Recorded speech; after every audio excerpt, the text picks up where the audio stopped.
Salut les filles et les garçons. Alors, de temps en temps, il y a des gens qui disent « Oui, mais moi, si je me maquille ou si je mets de l'anti-cerne, ça me vieillit. » Et pour l'avoir très récemment constaté sur moi-même, je me suis dit que j'allais vous en parler. C'est-à-dire que quand je suis allée chez DM, j'en ai profité pour acheter le Fit Me de Maybelline, l'anti-cerne Fit Me de Maybelline, en couleur numéro 15, qui est la non, en couleur numéro 10, en plus, je vous dis des bêtises, qui est la couleur après laquelle je cours tout le temps. J'en ai déjà acheté 50 et disparaît, se transforme en numéro 15 dans mon tiroir. C'est incompréhensible, je vous en ai déjà parlé, ne nous éternisons pas. Parce que cet anti-cerne est vachement bien, c'est-à-dire qu'il est très fin, mais quand même assez bien couvrant pour une texture de ce genre. Et du coup, depuis, alors je vous montre les deux, parce qu'en fait je mélange le 15 et le 10, parce que le 10 est trop clair et le 15 est trop foncé. Et du coup, j'ai constaté, pardon, en le portant, que quand même, par rapport à ce que je porte habituellement, donc ça, que je continue d'adorer, hein, notamment, et en plus la couleur, pour moi, cette couleur-là est vraiment parfaite, mais, j'ai porté pendant 2 ou 3 jours celui de Hourglass, qui est extrêmement costaud. J'ai constaté que, certes, les trucs costauds, oui, ça couvre, effectivement, ça couvre plus la couleur des cernes. De ce côté-là, c'est plus satisfaisant, mais inévitablement, à la fin de la journée, mais j'avais le regard marqué, parce que, voilà, dès lors qu'on a le tour des yeux qui commence à avoir un peu des ridules et tout, quand on a plus 20 ans, et ben l'anti-cerne, quoi qu'on fasse, l'anti-cerne se met toujours un peu dans les ridules, et de toute façon, on bouge le tour des yeux, vous voyez, quand on bouge tout ça, quand on plisse, quand on rigole, tout ça, c'est vachement mobile comme zone, c'est pour ça que c'est ça qui s'abîme en premier, et inévitablement, l'anti-cerne va se foutre un peu dans les ridules, et du coup, ça donne un effet plâtré, vieilli, mais à la fin de la journée, j'avais l'air d'avoir 10 ans de plus, quoi, juste à cause de l'anti-cerne. Du coup, depuis que j'utilise le Fit Me, vu que j'en ai acheté, enfin je peux l'utiliser, parce qu'avant j'avais de la couleur trop foncée, donc je l'utilisais pas, je constate quand même que, ok, c'est moins satisfaisant sur la couvrance, c'est-à-dire que moi je suis là, genre, je dois être un peu là à me faire non, n'en remets pas une 4e couche, parce que, voilà, comme beaucoup de brunes, j'ai des cernes assez prononcées sous les yeux, mais, ok, c'est un peu moins couvrant, mais il vaut mieux ça, parce qu'au moins à la fin de la journée, et ben, en fait, il bouge quasiment pas. Je vais vous montrer d'un peu plus près. À la fin de la journée, il est quasiment comme il est quand il vient d'être posé. Ce qui est quand même vachement satisfaisant. Oui, je sais, mes 2 yeux sont pas pareils. Écoutez, qu'est-ce que vous voulez, c'est comme ça. Mais voyez, ce que je vous disais, quand on fait beaucoup de mouvements, quand on a le visage assez mobile et tout, bah, ça finit vraiment par se foutre dans les plis, par se foutre partout, quoi. Et ça fait extrêmement moche, quoi. Donc, ça ne veut plus dézoomer, ça recommence à déconner. Voilà. Donc voilà, donc je voulais quand même partager ça avec vous, parce que je sais que l'anti-cerne, c'est une lutte de tous les instants. Et je me suis dit que ça pouvait notamment servir, ça pouvait servir aux mecs aussi, parce que si vous avez envie de cacher vos cernes, ce que je trouve tout à fait légitime, hein, autant chez un homme que chez une femme, et ben vous avez intérêt à avoir un truc qui se voit pas trop quand même, parce que malgré tout, notre société n'est pas encore prête à avoir des hommes qui se maquillent beaucoup. Donc si on veut pas d'emmerde, bah, c'est mieux de faire un petit peu avec. Et que ça pouvait servir aussi à celles qui n'ont pas 20 ans et qui sont là, mais il vaut mieux pas que je mette d'anti-cerne parce que quand j'en mets, c'est pire, quoi. Parce que, alors sachant que tout le monde n'a pas besoin d'anti-cerne, il y a des gens qui n'ont pas besoin d'anti-cerne, c'est-à-dire qui n'ont pas le dessous des yeux coloré. Si vous avez par exemple, si c'est juste que vous avez des poches ou des trucs comme ça, mettre de l'anti-cerne ne changera rien, au contraire, ça risque plutôt d'empirer les choses. L'anti-cerne, c'est vraiment s'il y a de la couleur, si c'est foncé sous les yeux, sinon ça sert à rien. Donc voilà. À la limite, si la couvrance ne suffit pas, c'est-à-dire si l'anti-cerne lui-même ne suffit pas à masquer cette couleur qui vous gêne, ça vaut le coup d'éventuellement corriger la couleur avant. Mais alors du coup, ça suppose de trouver un correcteur adapté à la couleur de ses cernes. Perso, j'ai jamais réussi à trouver le bon, hein. Je ne sais toujours pas, à part qu'il faut du jaune dedans, c'est tout ce que je sais, mais voilà. Et que ça suppose d'utiliser 2 produits, ce qui de toute façon va quand même faire une couche supplémentaire, donc c'est un peu à réserver aux grands jours, voilà, aux jours de fête ou je sais pas quoi, où on veut vraiment être parfaite. Mais moi, je le fais pas au quotidien. J'ai pas de correcteur sous mon anti-cerne, ça me saoule. Voilà, je sais pas lequel il me faut. Enfin voilà, puis de toute façon, voilà, si vous allez chez Bobbi Brown, qui est quand même le temple de l'anti-cerne plus du correcteur, et ben c'est quand même des produits très épais. Justement, contrairement au Fit Me, c'est ce type de texture.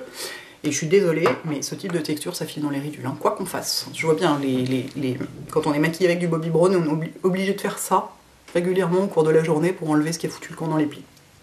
Donc ok, ils auront le bon correcteur et le bon anti-cerne et le bon combo qui fera que ça enlèvera toute la couleur, mais en texture, c'est pas ça. C'est trop épais, je trouve, et trop gras. Donc, bah écoutez, donc voilà, donc à la limite, si vous ne savez, parce que je vous vois venir gros comme une maison, vous allez me dire « Eh, moi, mes cernes ils sont telle couleur, tu me conseilles quoi, machin et tout et tout. Je ne vous conseille rien du tout, comme d'habitude, je ne vous conseille rien du tout, ça n'est pas possible, il faudrait que je sois avec vous en vous tenant par la main dans la boutique pour vous conseiller, et donc ça n'arrivera pas, donc il va falloir vous débrouiller toute seule. Si vraiment vous êtes paumé avec votre anti-cerne, allez chez MAC, parce qu'il y a il y a au moins 4 ou 5 textures différentes, dont des textures fines comme ça, justement, qui sont pas des pâtes, mais qui sont des fluides, quoi. Ils ont au moins 2 comme ça. Ils ont énormément de couleurs, évidemment, vu que c'est une marque pro, et donc ça va du quasiment blanc au quasiment noir. Enfin, j'en rajoute un peu, mais il y a vraiment beaucoup de couleurs, et vous serez bien conseillé. Donc voilà, si vraiment vous galérez à trouver un anti-cerne, voyez chez eux à la limite, mais sinon, le seul moyen, de toute façon, comme toujours, c'est d'essayer. Hein. Moi, je veux dire, c'est en me retrouvant à utiliser ça que j'ai réalisé que ok, ça enlevait un petit peu moins de couleurs que les autres plus épais, mais que côté fraîcheur et jeunesse du regard, mais alors il y avait une différence spectaculaire, et que, bah, à tout prendre, à mon âge, il vaut mieux choisir ça.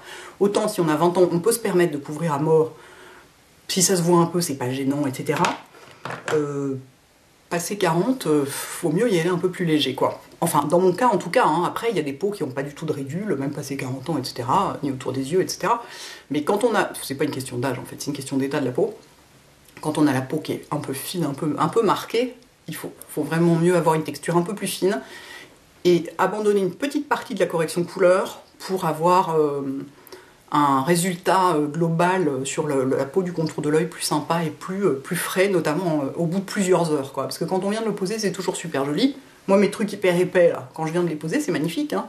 Mais alors, à la fin de la journée, ouais, c'est ça, je suis là, mon Dieu, j'aurais peut-être dû en mettre un petit peu moins, parce qu'en plus, j'ai un peu tendance à avoir la main lourde, donc voilà, je me suis dit que peut-être ça vous aiderait. Voilà, sinon, je suis maquillée comme d'habitude en ce moment, c'est-à-dire... Enfin, j'ai pas mal de produits, mais on dirait que je suis très peu maquillée. J'ai toujours mon fond de teint. Je suis en train de finir la bouteille. J'ai décidé de finir mes bouteilles de fond de teint. Donc en hiver, hein, finalement en hiver, c'est quand même ce qui me va le mieux. J'ai donc le Fit Me en 10 et 15 mélangés, à part égale à peu près. Et par-dessus, bah, j'ai poudré avec la powder flash. Tant que j'en ai, je l'utilise. Sur le visage, j'ai poudré tout mon visage, tout le reste du visage, avec la Mineralize Skin Finish de MAC. Parce qu'elle a une couvrance assez costaud. C'est pas complètement du fond de teint poudre, mais presque, et du coup, comme j'ai vraiment une très sale gueule en ce moment, je trouve que ça fait pas de mal. J'ai mon blush Tipsy, comme d'habitude. J'ai mon rouge à lèvres Lac de rouge Shiseido Portrait, j'ai réussi à retenir le nom, comme d'habitude. Je me maquille tout le temps pareil en ce moment. C'est pour ça aussi que je fais pas de vidéo de maquillage, ça m'intéresse pas du tout. Voilà, j'y arrive pas. Voilà, dans les sourcils, j'ai mon feutre Suikyu Green Moss et le truc Bobbi Brown Mahogany, là, en mahogany, enfin la brosse, là. Ah, bon sang, le gel à sourcils, voilà, on va y arriver. C'est le combo que j'adore, là, voilà. Sur les yeux, j'ai rien, donc, et j'ai un poudre courbe cils MAC. Oui, je sais, les nouveaux ne ressemblent pas à ça, ils les ont changés, maintenant ils sont noirs. Et... ça fait quand même beaucoup de produits, hein. J'ai l'air d'être très peu maquillée, mais en fait j'ai énormément de produits sur la figure. Et mes 2 mascaras. Alors d'après, j'ai vu certaines d'entre vous dire qu'il était plus vendu chez Sephora celui-là, le bébé mascara de Clinique. Alors je vais aller vérifier, je suis terrifiée. J'en ai encore un ou deux en backup, mais quand même, je suis terrifiée. Enfin, il semble que ce soit quand même vendu sur le site de Clinique. Donc, c'est toujours ça. Voilà, j'ai fait le tour. Écoutez, je serais assez intéressée d'avoir l'avis des mecs sur l'anti-cerne. Pas sur les autres, hein, parce qu'ils pensent de l'anti-cerne sur les autres, mais eux, est-ce qu'ils en utilisent, comment ils... Voilà, qu'est-ce qu'ils utilisent comme anti-cerne, comment ils vivent l'anti-cerne. Ça m'intéresse toujours le rapport des mecs au maquillage. Voilà, les filles et les garçons. J'espère que ça vous aura un petit peu servi, malgré le côté, comme d'habitude, complètement bordélique. À bientôt. Ciao.